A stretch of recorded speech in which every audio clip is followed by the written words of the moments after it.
Catching me.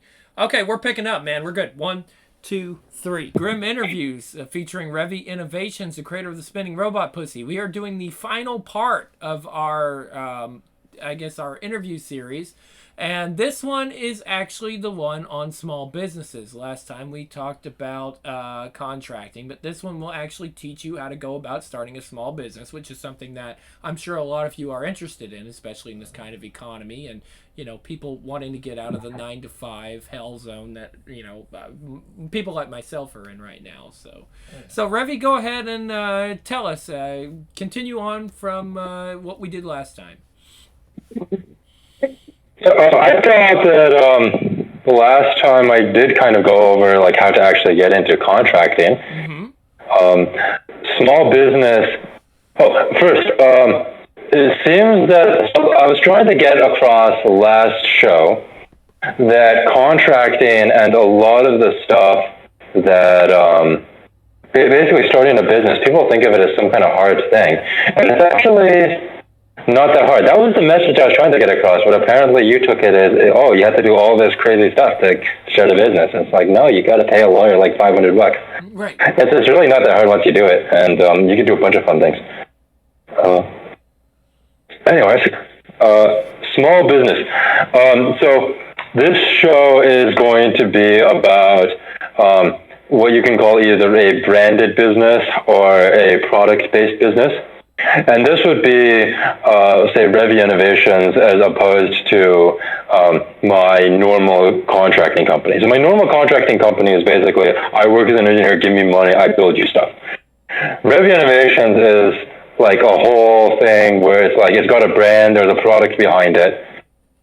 And what you're seeing here is that there's a spectrum from employee to product-based employee to sort of like contractor but kind of employee to like small business, which would be like a small like auto shop or something, to a full-on product-based business. And what you can see is a transition from the safest option and also the I guess you could say the least freedom option, but basically the safest option to the most risky option, but also the one with the most fulfillment, I guess. So I would define a product-based business or a business as something in which you have to invest a significant amount of energy into starting up, and it's very high risk. So in the case of Revy Innovations, I had to do all the R&D to basically design this product and get it to where it was ready to put in the hands of consumers before I made any profit. Okay. But once you do that, right, like I put in a lot of time, 2 years, and a lot of money to basically do the R&D. But after the R&D is done, the design is there, so I can just pump them out, and it is relatively easy work compared to my actual like engineering job. Like I don't have to be creative; I just like put stuff together, and it's nice, right? It's investment upfront. So. This is kind of a bonus episode in the sense that it's not something I would recommend for everyone. I would recommend that all MGTOW should go down the contracting route. But this kind of small business, it's a lot of risk. And I would say that it's probably too much risk for most people. As a contractor, you're exposed to a fair amount of risk. But you're also exposed to a lot of profit-making potential. And I think that is enough money. You should be able to bring in more than enough money as a contractor to fulfill all your needs, and there shouldn't be any need to go to a product-based business because it's just so much extra risk. And I mean, you get more money. There's the opportunity to get more money, but I mean, you can bring in so much money as a contractor already. Like you're going to be starting a business more for fulfillment purposes, or maybe you have extra money that you want to dump into something. So. I'm going to go over how these kinds of startups are normally done and how I did it the first time and I failed. And then I'm going to go through how I did it again and basically what I learned. Any questions so far? No. All right. So the way normal startups work And this is what people get into when they're in the startup. So you're in college, you're trying to get into the whole Silicon Valley thing, right? So these kinds of things, what you do is you have a couple co-founders, they start a company together, and then you try to get investor capital, right? And you do all this fancy stuff. So normally that way that works. I tried that. It failed for a bunch of reasons. The main one being that when you have too many moving parts, you're more likely to fail. So I would say don't go into business as a company. Try to do a one-man army business because there's fewer moving parts. Obviously, the profit potential isn't that much, but you're going to bring in more money than you know what to do with anyways. So in my case, what you want to do is the first thing. Okay, so before you do this, you have to start off as a contracting company. Okay. And this is interesting because I would say if you don't run your own contracting business, it's going to be really hard to start a business because to start a business, you need the skills to actually build your product, right? And you're going to get that from basically being a professional. And so that way you don't have to hire someone else to build your product. Because if you try to start a business and someone else is designing your product, that person is not you and you're probably going to fail. Right. So you need the skills to build your own product. The second thing is you need to have a business idea. Most people, they're like, I want to start a business, and they go around looking for a business idea. Right. That's not how you do it. There are more business ideas. There are more good business ideas than there is time in the day to pursue them all. Wow. And that's the experience that I've had after reaching a certain point in my career. I know many business opportunities. I'm like, I can make a ton of money off that. I just, I could also earn a bunch of money in a bunch of different ways. Sure. So I just leave good business opportunities on the table. And that's the experience you have when you are a professional with some time working in the industry as a contractor and you have a network and you know what people want. Right. Because most people, they build random products mainly for consumer grade. But if you've been working as an engineer for a while, you're going to be working in the industry and sometimes the industry needs a very specific niche product and they're willing to pay stupid amounts of money for it. And most people don't even know this opportunity exists. Wow. So if you're looking for a business idea, you're doing it wrong. A business idea should show itself to you and it should be so obvious that you're not going to be able to make a loss on it. And basically, you build the foundation to do that by using a contracting business, and that's why this talk is the last one. So basically, the way this normally works is you're a contractor, you identify the need, and you talk with your client, and you say, hey, I could build, say, a robot or a product that does this thing. If I built it, would you be willing to buy it? And they're like, yeah. And what that gives you is it gives you your first customer. Normally when you start a business, there's three critical things. You have a hustler, a hacker, and a customer. The hustler and the hacker, it's kind of like a Steve Jobs, Steve Wozniak thing. That's something you need for a large company. I think that most MGTOW, you should be able to be both the hacker and the hustler by yourself.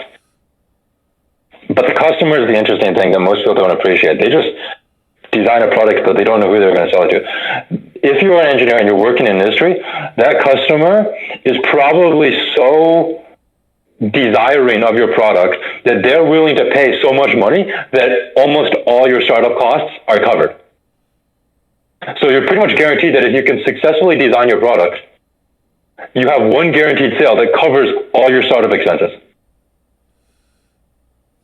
So we're talking maybe $20,000, something like that. You design a product, you sell one robot, and these robots go for thousands of dollars, and the customer is willing to pay for that. And then everything you build after that is just pure profit. Wow. Or maybe you sell one or two. So that's how actual product-based businesses have worked in my experience. And most people don't realize that because they've never worked in industry, and they don't realize how much money companies are willing to pay to get specialized things built. Oh yeah, I can see it myself. There's always people needing something unique that nobody else has. Nobody else. I mean, if it doesn't exist, you have to build it, right? Oh yeah. Yeah, I'm going to give an example of one. I'm going to say this. This is one of my business ideas. I thought it was amazing. Like, if you're an engineer and you want to pursue this business idea, I would say it's pure profit. There are schools for disabled kids. Yeah. And the thing with disabled kids is they cost a ton of money. Yeah. Oh, yeah. And their parents are willing to pay a ton of money, and the government funds it. And so these schools have a ton of money per kid. The problem is there's not that many toys for disabled kids. Right. So what you do, you design a toy for disabled kids, right? And you don't go straight up and design a toy. You talk with the school and you're like, hey, is there a toy you would like to be designed? Right. To be manufactured that you wish there was such a toy? And they will describe a toy and you will build them the toy. You're not the one figuring out the product. You build what they tell you to build. Mm-hmm. And I remember this school paid me $2,000 to build them this toy. Wow. And so I designed this toy. I built it. Right. It was basically a toy that disabled kids could play with. And they paid $2,000 for this thing. Wow. And I was able to deliver. I didn't make any losses. And here's the thing. I already had the design. What if I had gone around to another school and been like, hey, I built this toy for this other school. If you're willing to pay me, say, maybe not $2,000, maybe $1,000, I'll make another toy for you. And all the R&D costs have been paid by the first school. So everything after that is pure profit. There was no risk. Wow. There's number one, there's no risk. Right? Number two, it's starting from the second product. It's pure profit. Number three, you already have your first customer, so you already start with market presence, right? These are the hardest things for startups to get. But because I worked as a contractor and I had the network, and I figured out this opportunity, they hired me to build this thing, and I could have very easily made a very profitable business out of it. So if anyone else wants to take this business, this is the kind of amazing opportunity that you will find many of if you go into contracting and you start working as a professional in very specialized fields that most people don't even know this stuff exists. Like, go search up like sports equipment for disabled kids. Like, they're just random pieces of metal that sell for thousands of dollars. It's stupid. Wow. And most people don't know it exists. So that's one of the reasons why I would say you want to become a contractor before you start a business.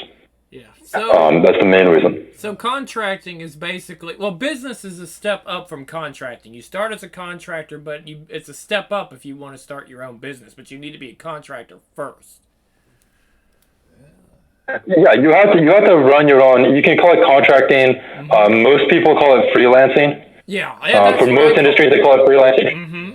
Engineers tend to be a little bit arrogant, so we call it consulting. Because, engineers are considered highly qualified. But, it's basically freelancing, right? It's a freelancing with a slightly fancier title, so we get paid more. Oh, yeah. I've always liked freelancing because, freelance writing. That's what I do, freelance writing. Yes. Yeah. So there's that. The other thing is that if you start a business and you start as a contractor, you already have the legal entity set up. You have an LLC. You have a business bank account, right? Yeah. So if you have all this legal infrastructure, that means you can start a business. You can start a product-based business, and you already have the legal infrastructure of the company set up. So that significantly reduces the learning curve. And product-based businesses have an insanely high learning curve, and they're extremely difficult. So you need every advantage you can get. So another advantage to having started a business is that you have the legal entity. So you have to do less work. And there's one final advantage to already having a freelancing company before you start a business, and that is you can write off the startup expenses. The reality is that most product-based businesses fail. I have created many startup businesses, and most of them have failed. Wow. And But what I do, I don't just randomly start a business with my own money. What I do is I take the profits from my freelancing business, and I use the profits and I say, hey, I'm going to try to enter this random industry and start building a product that maybe I can sell. And I start buying parts and I start building this product. And if it fails, that costs me money. But that costs me money from the profits of my startup. And therefore, I'm paying for it with pre-tax dollars. Oh, okay. That's interesting. So I'm going to compare and contrast the first time I started a business and how I started a business now. With Revy Innovations, what I did was I started building this SRP. I didn't create a company. I already had a company. I started building assets with my company. Once Revy Innovations got big enough that, let's say Revy Innovations, it failed. If it failed, it would have eaten the profits of my company, and I would have had to pay less taxes. Right. 30%. That's a lot of money.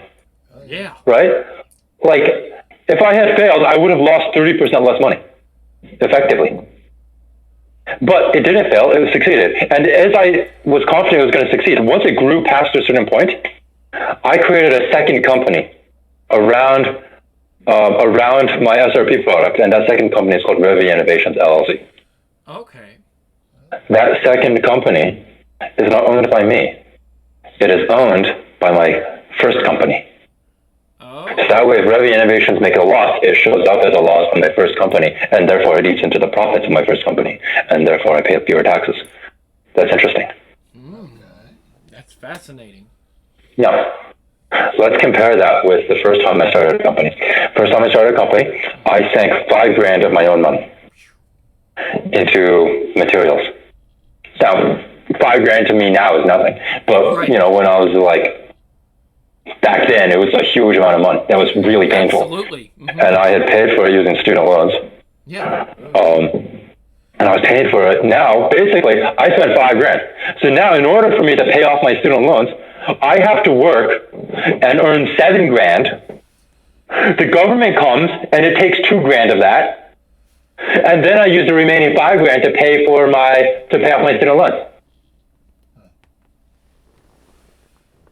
Whereas if I had done that with pre-tax dollars, with the profits from my with the profits from my contracted business, then basically what I done is, like the way that would have worked is, let's say that I fail, right?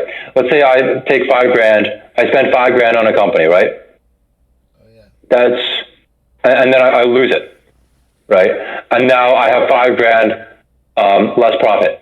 That would be like $3,000 in post-tax dollars, right? Because what would happen is I would earn $5,000, I would lose $5,000. If I didn't have lost that $5,000, I would have taken that $5,000 as income, and the government would have taken $2,000 of that, right? About 30, 40%. Mm-hmm. Do you see the huge cost savings? Yeah. No, it's not like 70% or 80%. You're not cutting. It's a marginal percent, but at least it's significant. I think about it this way: if I have a company and I make a profit, right? I make a profit $100,000. The government comes and they take 30% of that profit. Yeah. But let's say I have a company, right? I try to start a company. I invest $100,000. Okay. And the company crashes and burns. I would not recommend anyone to invest $100,000 into a business before it starts making a profit. You only need like $10,000, $20,000 at most. But let's say I invest $100,000 into a business, crashes and burns. Does the government give me $30,000 No, I don't think to offset my loss of $100,000? No. Well, the answer is it being paid with pre-tax dollars or post-tax dollars? If I'm paying it with post-tax dollars for my W-2 employment job, the government doesn't pay for some of my startup costs. That's not fair, right? If I make a profit, they get to take part of the profit. But if I make a loss, they're not going to take part of the loss. But if I pay for pre-tax dollars, then they're forced to. Okay. Man. Business expense, basically. Yep. Man, that's... That's I'm just gonna let that sink in. yeah, That kind of goes along with the last talk, though, too. 'Cause yeah. it makes sense. Well, I mean, see that's one thing I thought about because I'm a writer. I'm a skilled writer. I've been writing all my life. I've written for professional publications. And I'm saying, well, look, if you look at writing jobs these days, it's not that great. I can get a lot of different ones. However, do you think personally, with your skill, in this sort of field, do you think that I should write things that I don't necessarily believe in just for the profit? Like, I mean, I'm a good writer. I can write pretty much any point, but I'm talking about, say I write for a journalistic outlet that I have no, like stuff that's not interesting to me, but I can write it. Like, I can make a good enough article that people can understand or will appeal to them. But I don't personally believe in it. So, I mean, as far as a business, as far as making money off the writing, do you think I should do that? Like, I mean, it's a hard thing to say. I mean, we're not talking about like writing for a fishing magazine, and I don't really fish that well, but because that's what a job that was open to me. They're saying, fishing magazine needs something, or a Christian magazine needs something. That's literal jobs that were open to me. Well, let me ask what you want. Do you want money, or do you want to become a writer? Or do you want to do things that you like? Well, if you want to do things that you like, then obviously the answer is no, right? Yeah. If you can live off what income you can get doing things that you like, then why do things you don't like? Absolutely. I understand that. Right? But if you're trying to build yourself as a freelance writer, yeah, right? When you're experienced and you have a reputation and you can command basically like business, like then you can pick and choose and take the jobs that you want, or you can just charge an arm and a leg and see whoever is willing to pay the most. But when you're first starting off, like when you're young and you haven't established yourself, you kind of just have to take whatever job you can get. Now, I want to kind of expound on that, because we talk about LinkedIn and all these other places. I mean, are these essential places that I need to be updating all my references?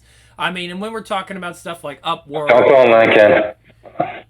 LinkedIn is bullshit. We're talking about how to get clients as a contractor, right? Yes. Okay. LinkedIn... I personally have never seen anything good happen out of my LinkedIn. Okay. My LinkedIn is... Now, that maybe because it's like 5 years outdated. I haven't touched it for so long. And, whatever. LinkedIn... But I haven't seen any use for LinkedIn. Okay. There is...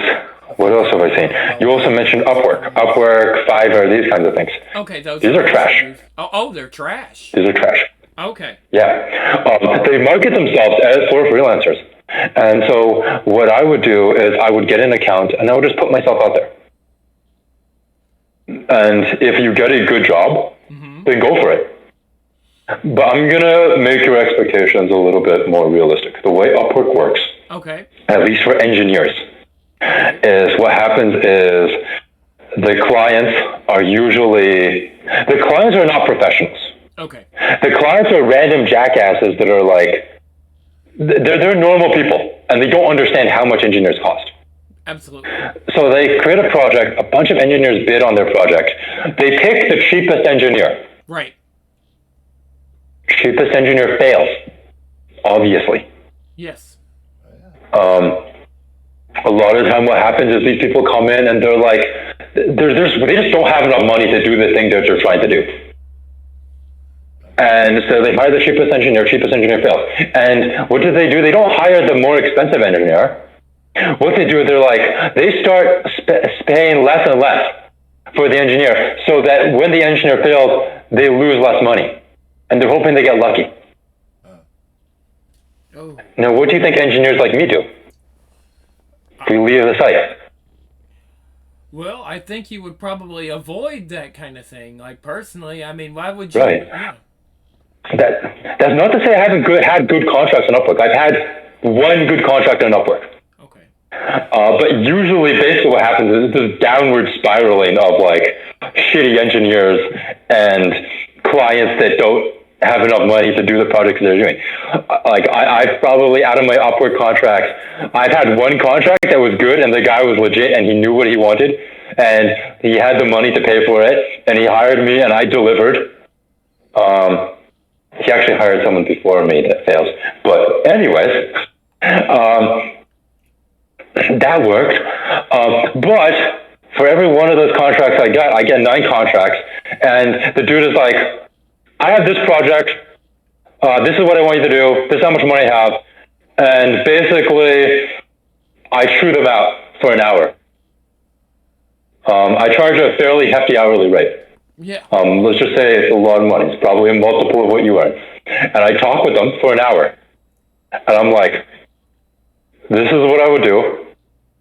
This is not happening. Sometimes I bill them for the hour, and sometimes I'm just like, yeah, no, this is not a thing.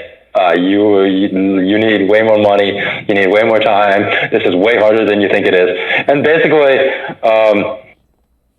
I end up chewing them out and being like, yeah, this is no. One of my reviews in Upwork was something along the lines of, this guy is good, but he's also really harsh. So basically, I gave the guy a chewing. I chewed him out because he wanted me to do something that was like, he basically wanted me to reverse engineer someone else's products because he was too lazy to buy their product. Oh my goodness. Sorry, because he was too cheap to buy their product. So he tried to pay me to reverse engineer their product. And at first I was going at it, and eventually I realized what was going on. I was like, oh no, fuck you. So I chewed him out. Oh, yeah. Is that illegal? I mean, for what? To reverse engineer somebody's product because somebody's too cheap to buy the... No. Okay. No, it's perfectly legal. Okay. It's way more expensive than most people expect, but it's perfectly legal. I would say one of the first things, if you're actually trying to start a business, the first thing you should do, buy your competitor's product, rip it apart, see how they build it, steal as much as you can from it. That's fascinating. I would have never expected it. You don't think, when I was starting the SRP, right? Yeah. First thing I did, buy a pallet quit, rip it apart. Okay. Now, there is one thing. Did we ever discuss how you actually began the SRP business? I'm not exactly sure if we did. I mean, and who actually was it TFM that was the one that commissioned you to do this? Or how did it start? How did it start? Okay. So I'm going to explain how the whole SRP thing started. It is not how I recommend people start a business. Okay. The SRP is a consumer-facing product, and what do you call it? Retail? It's for normal people to buy. Yeah, it's for retail. Normal people don't have money. Yeah. Businesses have money. You don't want to sell to random civilians. You want to sell to businesses. Businesses have money. Don't sell to civilians. Right. But yeah, the SRP is crazy expensive. I made it. I tried to make it affordable for normal people, but I'm not used to doing that. I'm used to building really high quality stuff for businesses with shit tons of money. But it is what it is. So what happened was TFM kept ranting out about the sexual insertable SRP, right? And I was like, he ranted off for a bit, and I was eventually like, what if I just build this thing? So I bought some parts. Right, I bought some parts with my company's money, not with my money, with my company's money, and I put together a prototype. And it actually took me a while to figure out to get it to work. And eventually, I sent it to TFM, and he was like, he had mixed reviews because it was a very early prototype. There were a lot of problems, and eventually, after about a year and a half, I wasn't working on the thing full time. Obviously, I had a day job, but eventually I had it to the point where it was good enough. And then I sent it to TFM for a review. He did a review. I got a ton of pre-orders, and then after I got a bunch of pre-orders, I ended up changing the design not completely, but I ended up significantly changing the design based off. I sent out polls to my people who pre-ordered. I was like, "Hey, would you rather have this? Would you rather have the wired instead of the wireless?" And they were like, "Yeah." And then I was like, "Oh."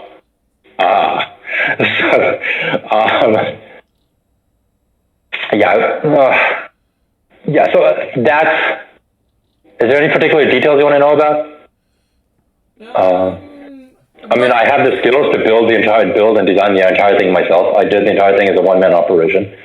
That's not me bragging. That's me saying, hey, don't get a business partner. Business partners are an extra point of failure. You should do it like me. One-man army this shit. And don't even quit your day job. Oh yeah. Do it on the weekends. Yeah, that makes perfect sense. And you know, after hours. You're MGTOW, you know. You don't have a girlfriend. Yeah. Yeah, I got you. Yeah, I mean, because when you don't have a girlfriend and family, all you have is time, which is a valuable asset. Yeah. A valuable Yeah, asset. I mean, like, the SRP cost me a few grand. It cost me a fair amount of money to design, but in materials. But in terms of time, if I had charged for my time, look, I'm just going to give out these numbers. Okay. The SRP cost me, I think, 20 grand in materials. Wow. But in terms of time, if I had been charging for my time while making this, if someone had hired me to build the SRP, I would have charged them 200 grand for my time. Wow. You know, and I mean, these are all, that's a lot of money, but it's reasonable for your skill and what you've done. I mean, think about it's like a movie. Yeah. Investors put in so much money because they expect to get more. Yeah, absolutely. In the long run. Yeah, I understand completely. So now imagine if I didn't have these engineering skills, and I was paying someone else to build and design this thing for me. Oh yeah. Right? Yeah. It would have cost me 200 grand. Like, no, I'm not paying that. Right. For a goddamn sex toy. Absolutely. But yeah. So how profitable has the business actually been over the years? Has the SRP business actually been very profitable? Has that been one of your more profitable projects? Let's put it this way. It brings in a steady stream of income. I want to say steady. I get an order here and there, right? Okay. It doesn't take me much time to fulfill the orders. And so I get a certain amount of money. I probably could expand, but I have so much other shit to do. Oh, yeah. I'm kind of just happy running the SRP business on the side. Oh, yeah. Like, it doesn't take me much time. It's good money. You know, it's fun. You know. I would say that if I were after money. Oh, yeah. Like, if I had spent 200 grand to start this thing up by hiring someone else, and I wanted my money back, I would be doing things a lot more differently than I'd be doing it now. Right. But like I would be advertising more and trying to expand and basically cashing in on my my R&D. But I'm just like, yeah, I have other shit to do. Like, I'm kind of glad that my demand isn't that high, so I can still do my day job. Sure, I completely understand. Well, I mean, Phil, he said he sold $30 a month, which that is incredible. That's an incredible amount of money when you think about it. $30 a month. Yeah. That's what, 2,000? 2,000 more to expensive. 3,000 to 5,000 to more. Well, I mean, we're talking about Now, does he design them or he? A lot of product. Hmm. Now keep in mind, he's not. He's taking a certain cut, but he's not. He's taking a certain cut, so he's not getting all that money, right? Yeah. Whereas I am getting most of the money coming into me because I basically do everything, right? Yeah. My expenses are pretty much shipping and materials, which isn't that much. It's mostly labor. But yeah, I mean, what can I say? I mean, for Phil, it's his full-time job, right? Yeah, for me, it's a part-time gig. Yeah. Yeah, he sells about 30 a month, he said, and I mean, that's, I don't know how much he would make, but apparently it's enough, because he manages to do well with what he's got. He never heard anything about it. I mean, he hires staff, right? So it's not even one full-time job. He's got like multiple full-time people. Yeah. Like, he's paying the salaries of them all. I don't know how like JT and the rest of them are getting paid, but I don't know. You know, it's paying for the lifestyle and living expenses of, you know, several people, full-time people. So clearly, ooh. Yeah, he's doing well. He's doing fairly well. I mean, still one of the best doll sellers you'll find. You know, definitely. You know, I don't know that many. Well, there's other ones. There's a lot. You have to be careful because there's a lot of guys out there. There's people out there that will scam you in this, unfortunately. Yeah. Especially on Amazon, they've had a lot of issues with the torsos and things. Well, I'm good. Yeah. Oh, I know, but there's still people that, here that might want to buy a doll. And just be careful where you get your doll. And, I mean, you can't go wrong with Phil. And, of course, you have your product on Phil's website. Yeah. I just want to go back and say, don't do what I did in terms of don't build a consumer-facing product, because I feel like the way the SRP started, what happened was I invested a fair amount of work in R&D before I even contacted TFM, so it had something to contact him with. And then when he looked at it, he wasn't even super enthusiastic about it until I got to one of the later iterations. But the earlier iteration, the first iteration I sent him, I didn't give that much of a positive response. And that's a big contrast. If you should not do that. You should get you should get confirmation from your customer that they want it before you even start. Yeah. That's something I did that I kind of broke the rules. And in this case, TFM is my customer because I knew, he didn't even, because I knew that TFM would advertise it super strongly. Yeah. Because he was even advertising it before it was even invented. So, I knew that I had a customer base, but it wasn't as positive as I would have liked. And so, that having said, I wanted to do sex doll stuff. So, if you're doing it mainly to start a business, and you're not just doing it to just fuck with, whoever by, making sex toys, then I would say you probably should get a more positive response, confirmation from your customer before investing resources into it. Like I did. So I would say I broke my own rule there. But makes sense. Yeah. Okay. Well, let's go ahead and see if there's any questions. If anybody has anything you want to ask, feel free to do. Oh, there's actually some stuff in the interview chat. Okay. Oh, it's just you saying go time. Does anybody have any questions? If you do, go ahead and type them here in the interview room. It says interview chat channel. I think some people might have posted in. Okay. Does anybody have any questions? This is the last time. Or if you just want me to unmute you, I can unmute you if you want to ask a question. Just, let me know. It's whatever. Because I've got people. Yeah, you might want to talk with Phil about how his experience starting his company, because I feel like my experience starting companies and the way Phil starts companies is probably completely different, because Phil does it as a person who is, I don't want to say unskilled, but he doesn't have any concrete skills that he went into the business with. I think he just started, he's just basically a glorified salesman. He wasn't an engineer or something. So I feel like he had a significantly different experience than what I do, because I rely on my skills as an engineer to run my businesses. Yeah. And ensure they're profitable. Yeah, well, he started out as a computer programmer. And he said that's what he started out with, was a computer programmer, but he had a sex doll, and he said, well, this might be something worth looking into. Oh, I take that back. Then he was able to make his own website, and his website is the backbone of his business. Absolutely. Right? Yeah, I think it's a fairly well. Imagine how much harder a time Phil would have had if he didn't make his own website. Yep. Yeah, he had all that. He has that skill, and he puts a lot of work into it. Again, one of the best doll sellers you'll get. I recommend a lot of people to him, even though I find that there's a lot of people that are buying from these other sites. And you know why? Because they really don't.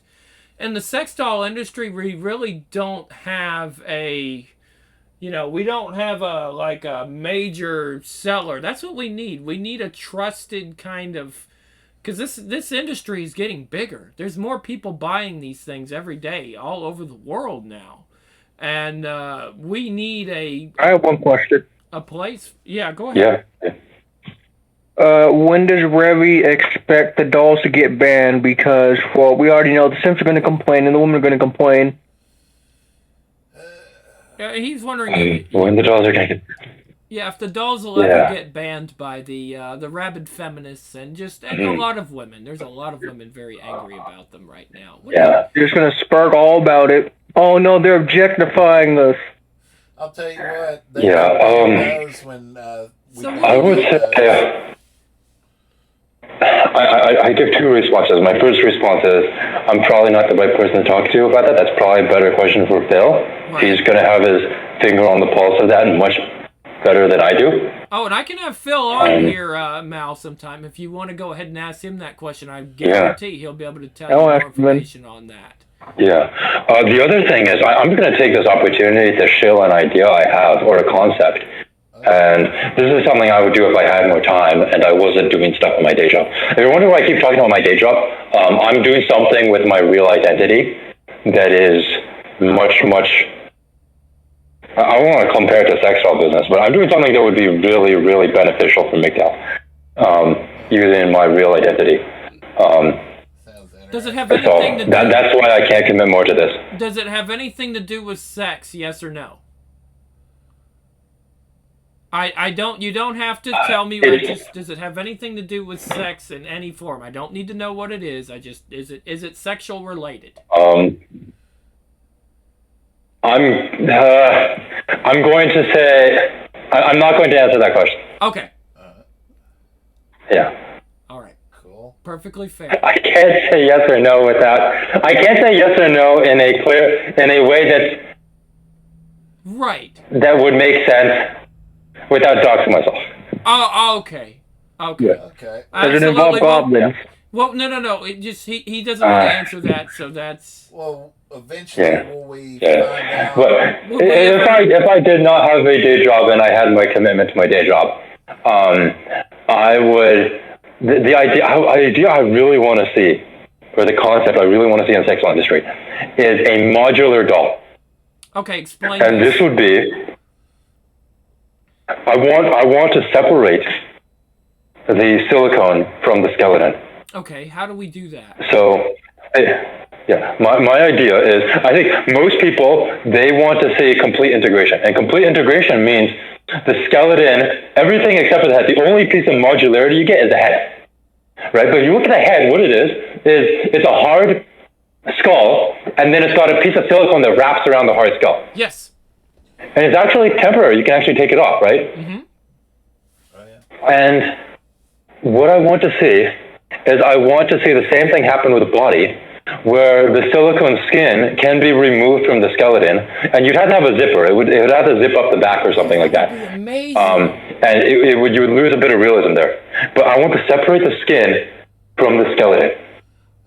But wouldn't the okay? I just have one issue on this. Wouldn't it be fairly heavy because silicone, the pound of silicone that covers like my doll, it's quite weighty. And I mean, I guess it would look like what is that guy from Silence of the Lambs? It would look like his. Hannibal Lecter. Yeah, no, it would look like not Silence of the Lambs, but he puts the lotion on his skin. It would look. That's Silence of the Lambs. It would look like that guy's closet because you'd have all these skins hanging up. You know, I mean, that's the creep. A big fat girl. It's the creep factor of it. I'm not saying it's going to be a little bit creepy to basically skin your doll. Oh yeah, but I think it's a great idea. I'm going to go over the advantages. First, you have more skeleton, less silicone. The skeleton you can make out of any kind of relatively hard material you want, which means foam, which is softer. Which is lighter than silicone. So you're going to have some weight benefits there. But that's not the real advantage. The real advantage is being able, when you separate, the problem with the doll is the doll dies, right? If the doll like breaks or something, especially the skeleton, there's no way to repair it. Yeah, I know. If you separate the doll and the skeleton, right, the silicone from the skeleton, let's say you break something in the skeleton. You remove the silicone, you repair the skeleton, you put the silicone back on. Yeah, that would be. Let's say that you want to upgrade the skeleton. Same thing.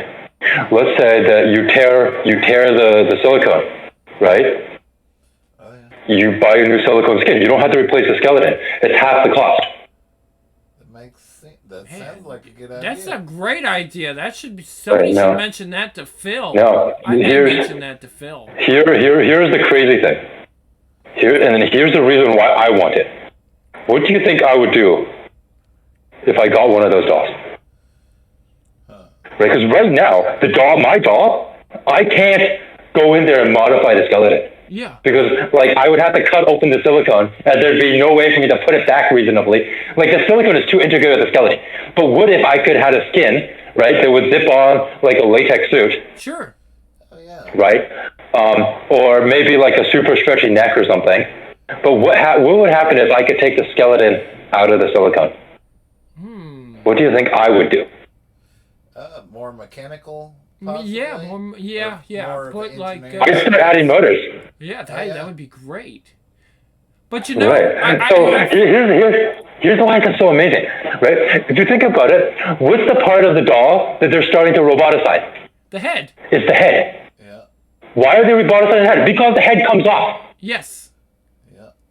You can remove the head, modify only the head, right? So it's not as expensive as robotifying the entire doll. You only robotify the head. Now, What's special about the SRP? The SRP takes the place of the removable insert. The removable insert is removable. right. Yeah. Right. But I do have one other thing, you know, because you're talking about this, but, you know, we're talking about like a foam. Now, they've tried foam in the past and it didn't work because DX Doll or EX Doll China, the one that's doing the robots now, EX robots, they started with the foam doll and the foam doll did very, very bad. But what about a hard plastic? Instead of a steel, what about a hard plastic? I mean, maybe that would last longer. We have plastic stuff that lasts years. So I'm trying to figure out what. That confuses me. Why did the foam fail? I'm not. I think it's a no-brainer because it's lighter, it's cheaper. I'm not really sure. That's one thing that you'd have to really talk with Phil about, because Phil said he sold the foam dolls and the foam dolls broke apart very easily. They said it was very cheap and they just tore apart, Well, and they no longer sell them anymore. Probably degrade easily. Yeah, they too. degrade very easily. So that's why I was saying, what about a hard plastic? Because I mean, we have a lot of things that are hard, and you know, I'm not talking about for a skeleton. yeah, but for a not skeleton. No, body. for the skeleton instead of steel. You know, because everybody complains about the weight of these dolls, and it would be cheaper in China as well to do plastic instead of steel.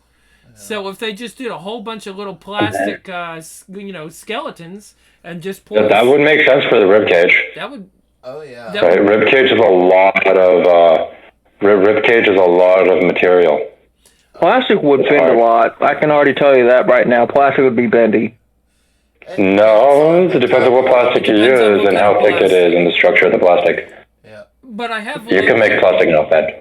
Yeah, and I don't think it would even be that much, even if it would be a little bit for the chest, you know, like you said. Because I mean, I've seen the skeletons myself. I've seen the doll skeletons in the factory, and there's really not much to them. I was thinking. So I was like, like, you know, why don't we just take that skeleton design and make it a hard plastic, and then, you know, you don't have that issue. And they're going to be much lighter. We're talking about dolls that might be 20 pounds.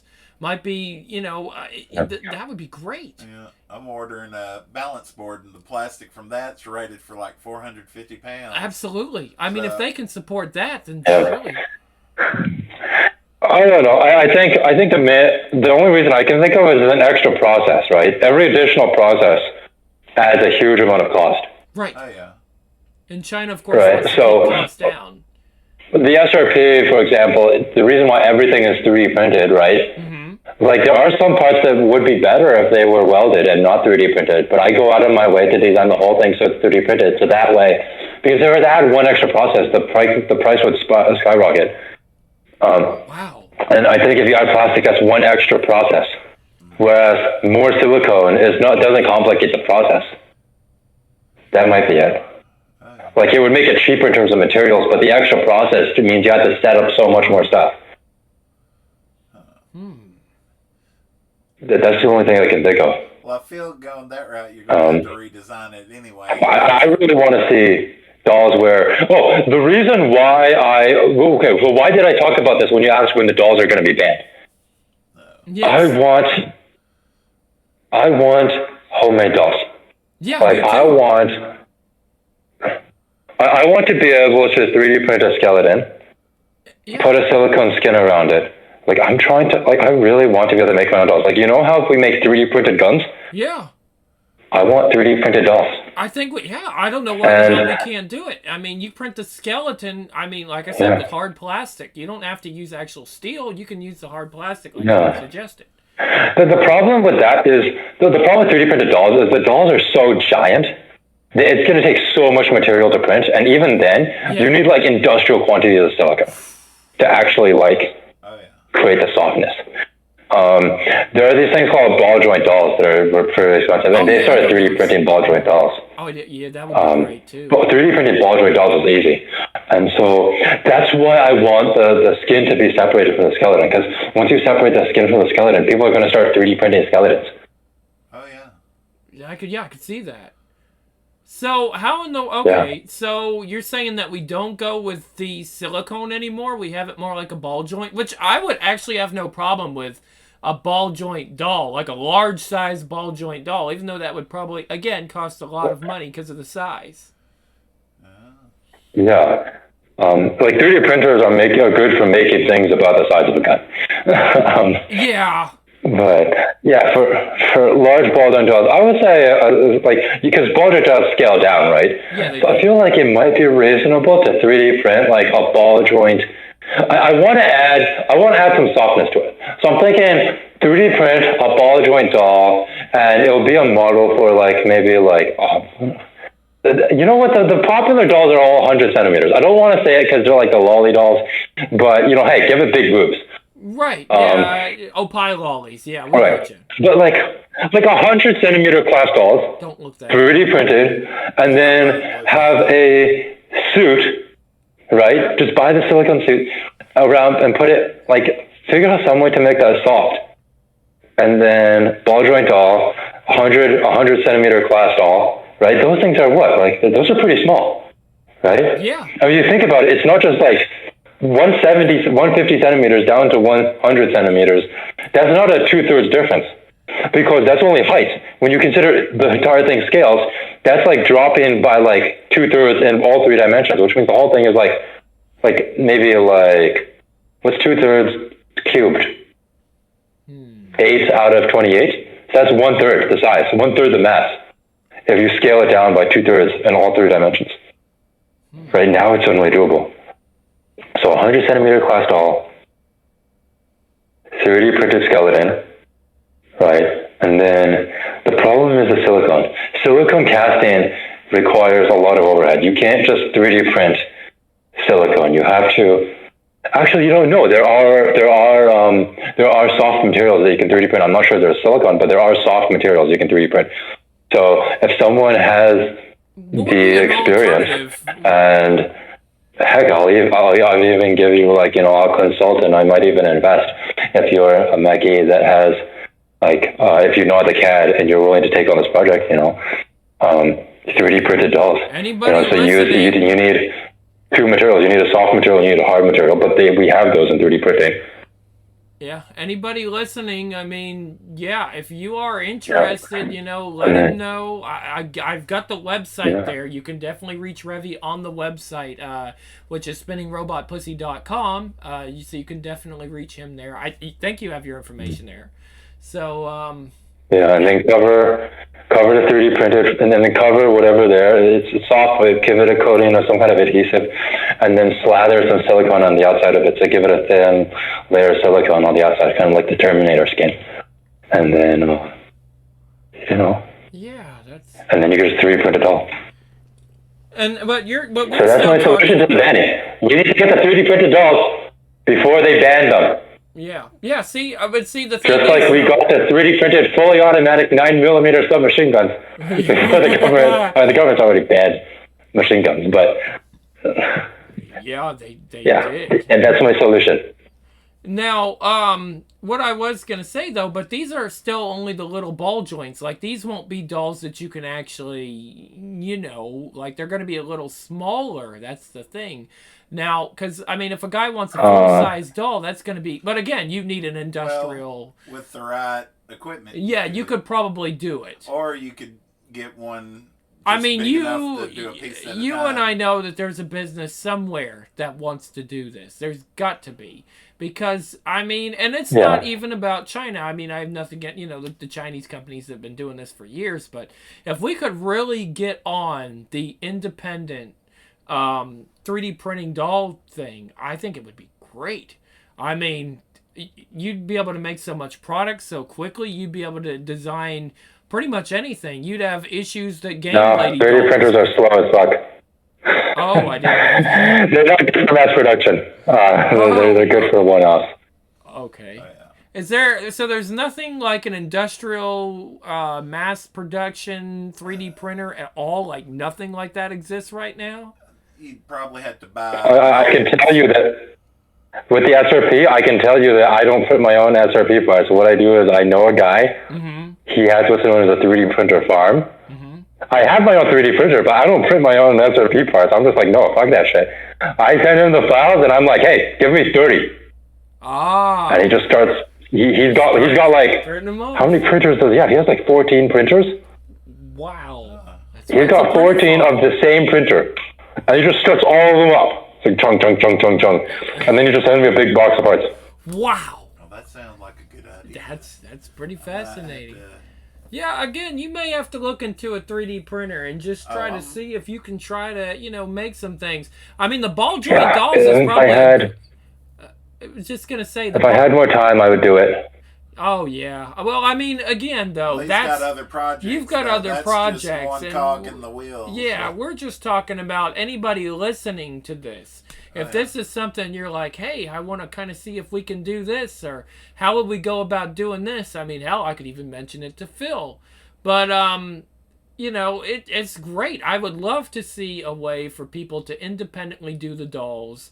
And then any kind of design you want. Of course, we'd have issues that Game Lady Doll's having right now, because people would definitely want to print copyrighted shit. I mean, they're already trying to do that. So they would be like, oh, I want one that looks like, yeah. That's that. Here's the fun thing about 3D printers, right? Okay. Once you have the design out, to scale up and down the design, like you can't scale up and down a 3D printed gun because it's designed for like a 9mm cartridge or whatever. Sure. But with dolls, you can design the doll for 150 centimeters, or you can design the doll for like 50 centimeters. It's the same design. You just scale it up and down, right? Okay. Maybe there's a couple minor modifications you have to make, but no, because you're going to put it together with bolts, and when you put it together with bolts, no, you can still scale bolts, right? You can, if you want to scale it by a factor of 3, you have to change from M3 to M9, or like M2 to M6 or something. Sure. That was a bad example. But like, if you want to have the size of a doll, you can change all your bolts from like M3 to M6. Okay, so you're saying that... Or like M4 to M8. So you're saying there is a chance to make the larger dolls. It's just, it would take a lot more work and effort, but it's possible. If somebody that has... I'm saying there's no difference between the larger dolls and the smaller dolls. Start with the smaller doll, then scale it up, right? Design a small doll, that you're going to put together with M3 screws, right? A small, like 50 centimeter tall doll, with design with M3 screws, and when you're ready to print it full size, change from M3 to like M8 or M10, and go 150 centimeters.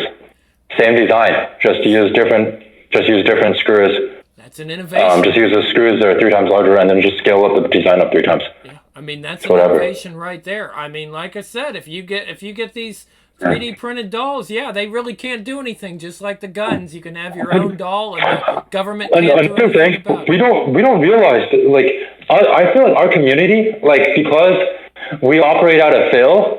Like, our main contact is Phil, and Phil doesn't sell childlike dolls. Right. We don't realize it, but I feel like I'm pretty sure the majority of dolls sold are, I wouldn't say childlike, but they are, I want to call them midget dolls, but like, they're dwarf. They're what I would call 100 centimeter class dolls. Okay. Right. 150 centimeter class dolls are the full size dolls. Right. 100 centimeter class dolls are like significantly shorter and smaller. So you said there's a lot of short stack dolls that are being sold. Some of them are lollies, but some of them have giant boobs, and they're not lollies at all. They're just like scaled down. Those are called short stacks. Yeah, there's nothing wrong with that. Yeah. Yeah. And then some dolls are like 50 centimeters. Yeah. Right. It's proportioned like an adult, but it's 50 centimeters tall. Yeah. And if you think about it, like a 50 centimeter tall doll, like that's nothing. Yeah. Like, that would be super easy to 3D print. And here's the thing with a 50 centimeter tall doll, right? You can still fit like it's 50 centimeters. What is 50 centimeters in inches? I haven't done on that. Oh, shit, why am I so shitty at math? 2.5 centimeters makes an inch. Okay. So 5 centimeters makes 2 inches. So they're talking 20 inches, right? Yeah. The torso is, what is that? The torso is going to be like 8 inches of that? Yeah. Yeah, that's enough, right? 8 inches is enough. Yeah. Right? Like, there are dolls that are in the 50 centimeter class, and I was actually looking for them. I wanted a 50 centimeter class doll because I just felt it would be less hassle. Right. Absolutely. But, yeah. I mean, like, it doesn't have to be the full size. Some people might want the full size, but if it's like 50 centimeter class, but it's still, like, it's scaled down, you can still, like, waifu it. Oh, yeah. And when I say waifu, I don't mean like fuck it. I mean, you can fuck it, but you can also like look at it and be like, oh, I love you, whatever. Yeah, like, they have the fucking gate box thing. The gate box is like what, like, well, let's like be honest. 15 centimeters? Let me be honest a little bit about the doll community. Not everybody in this community actually fucks their dolls. I mean, that's a thing that people say, but there's people that use them for modeling. There's people that use them for cuddling. There's people that use them for everything. So it's not just, oh, I got this as a sex toy, because it's so human-like and it's customizable. Sometimes they're just like great big Barbie dolls or whatever that you can design and do whatever you want with. And some people like that. That's just some people really like that, and I mean, if they want to design that, and like you said, they want to waifu it, that's fine. I have no problem with that. Okay, now before you go, we have one final question, and this is from Kaiser Venom. Question out of normie curiosity: what education do you need to make dolls? I assume engineering, but what kind? Materials engineering, for example? I literally do not know. I figured materials. Materials. But that's just part of engineering. I would say mechanical engineering. I feel like, hey, no, this is the wrong question.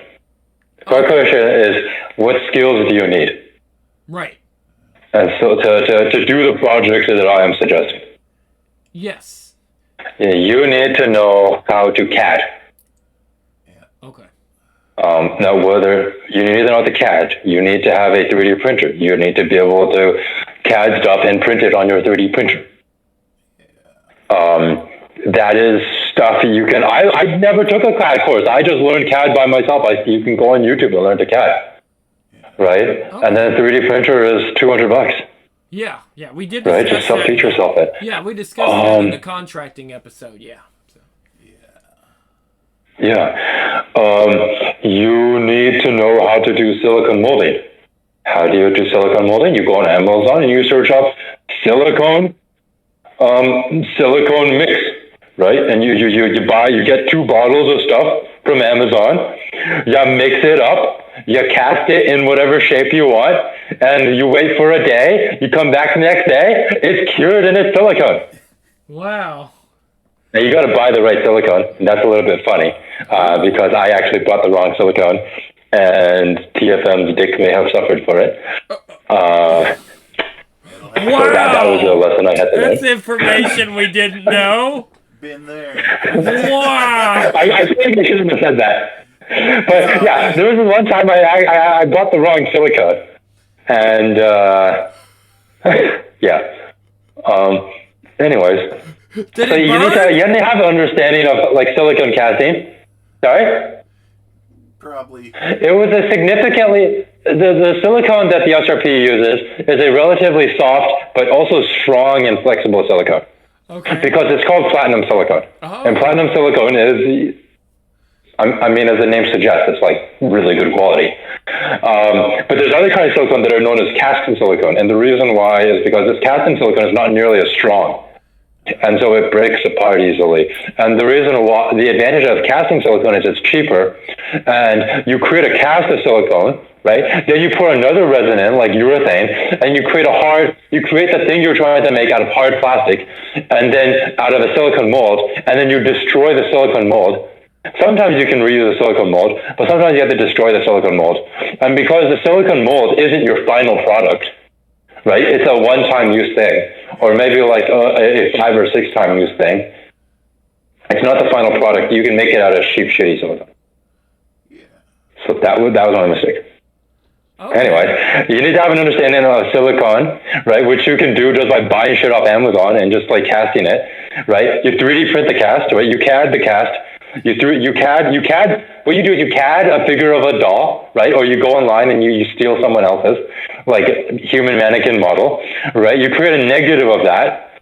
Then you go on Amazon, you buy the silicone cast, you mix it up, you pour it in, you wait for the cast to cure, and now you have a piece of silicone in the shape of a human or whatever. Wow. Right, this is the process. And so you need to learn each of the steps of this process. And you don't need to have a degree for that. A mechanical engineering degree helps because as a part of mechanical engineering, you need to know how to CAD. They probably also teach you some material science, so you have an understanding of silicone hardness ratings, which I didn't have. But I mean, you can also learn this stuff on your own, right? Mm-hmm. No, on a sculpture stance, you So always that- pay a girl to do a plastic. Yeah. Now, another comment, you suggested material science engineering. Here's the thing. There's a lot of degrees that people don't care which degree you have. So, for example, mechanical engineering degrees, right, are kind of expected to know material science. And material science people are kind of expected to know a little bit of mechanical engineering. So, this is a mechanical engineering job, but, I mean, you'll hire material scientists, it's whatever. Right? And electrical engineers and computer scientists, right? They get swapped around all the time. Right? People will hire electrical engineers for programming jobs, and people will hire programmers for... Actually, no, that doesn't quite work the other way around. But there's a lot of jobs in which... there's a lot of adjacent engineering fields. Like, I have a degree in a certain type of engineering, but I can get hired as a mechanical engineer, a software engineer, electrical engineer. I've even been doing some chemical stuff recently. Wow. People will hire me for whatever. Wow, that's interesting. I'll say if you have an engineering degree, then you get the kudo points, but you don't even need that. You just need the skills. Right, absolutely. Okay, well, I think that's going to end this interview session. I thank you for being on for the past 4 times. I'm sorry we've had some issues, and we wanted to get these done sooner, but things happen, and I'm glad that we could do this.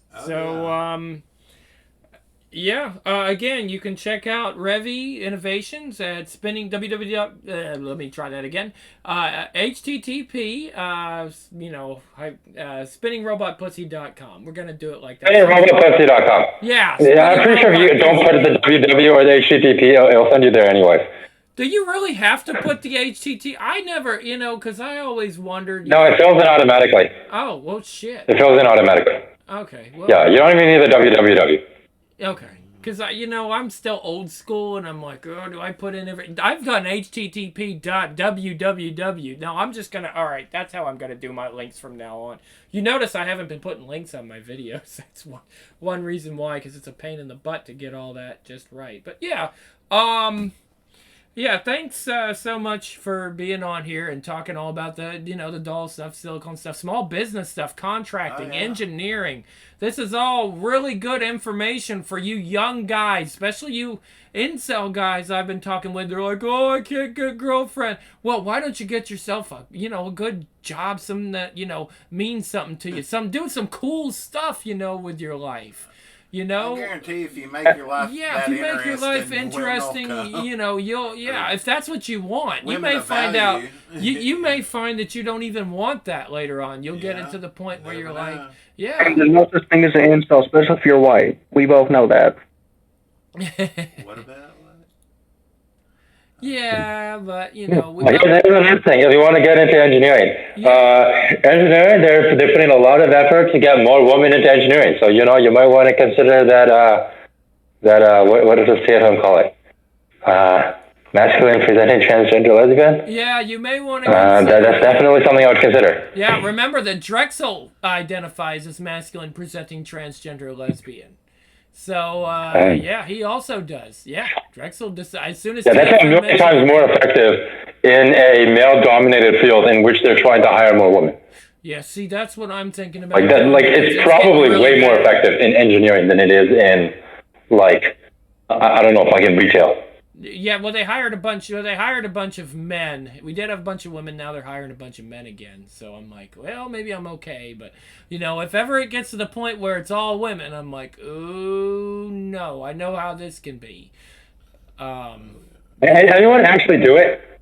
Yes, absolutely. TFM did. Drexel did. Like, So there's a lot of people Yeah. that have done I've that. been considering doing that because, like, I'm kind of already gay. Yeah, go ahead. But, Go ahead. I mean, if you Okay. think it, if you, if you think it'll work, Drexel got it to work, and he's a 6'3", muscular black guy, man. I mean, I they. thought he was 6'7". You said one time. Oh, how big is he? Is he 6'7"? Did I get? I don't know. He I might. don't know. I've got. I think he might be 6'7". Every time I don't you know. say He's something, you say a different height. And I'm well, like, he's. oh, he's the legend. He's freaking tall. There's guys that have seen him in person, and they gotta look up at him. I was saying I'm 6'5", So, yeah, I'd come up to his ears if he's 6'7", probably. Yeah, he's pretty tall. Well, like I said, he done it. He said, "Yeah, I had done. I wanna." I mean, he went up there. He told them what it was, and they said, "Okay, we'll put it on your license." So he literally has masculine presenting transgender lesbian, and he said it has really helped him a lot. So yeah, take it from him. Take it from TFM. Take it from a lot of people. It might be time to change because things are not changing. Things are not changing as far as we're not getting less progressive, more traditional. We're getting more progressive. Things are getting more out of hand. Well, You are going to have to start doing these kinds of things if you want to survive in today's workplace. It's just going to depend on who's Yeah, in charge yeah, of the media, yeah. who gets the attention, basically. I guess. I right don't know. now, you think about all the news networks is mainly Democrats. Well, yeah, it's more progressives.